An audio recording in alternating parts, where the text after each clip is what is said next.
بسم الله الرحمن الرحيم.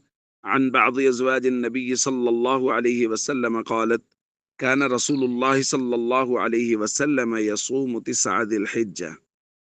الحديث رواه أبو داود.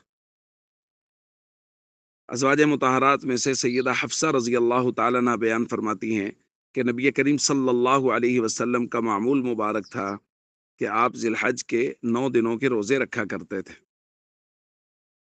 दोस्तों, जहाँ भी फजीलत वाले दिनों और रातों की बात आती है तो दिन के इबादत में सियाम और रात के इबादत में क़ियाम का तज़करा ज़रूर आता है।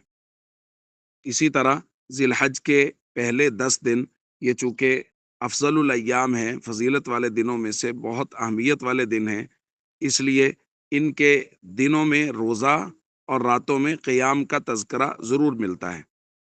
सईदा हफ्सा रज़ी अल्लाह ताला अन्हा बयान फरमा रही हैं कि नबी करीम सल्लल्लाहु अलैहि वसल्लम का मामूल मुबारक था कि आप ज़िलहज के पहले 9 दिनों में रोज़े रखा करते थे।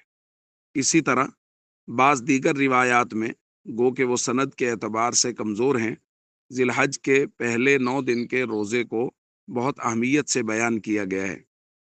बाज़ रिवायात में तो एक दिन के रोज़े को 1 साल के रोज़े के बराबर करार दिया गया है। इसी तरह रातों के क़ियाम की भी भरपूर तरगीब दी गई है। तो हम सबको ज़िलहज के ये 10 दिन पूरी अहमियत के साथ, इबादात के मामूल के साथ, औक़ात की तरतीब के साथ गुजारने चाहिए कि ये अहमियत वाले दिन, ये फ़जीलत वाले दिन, इनका कोई भी लम्हा हमसे ज़ाय ना हो। अस्सलामु अलैकुम व रहमतुल्लाहि व बरकातुहू।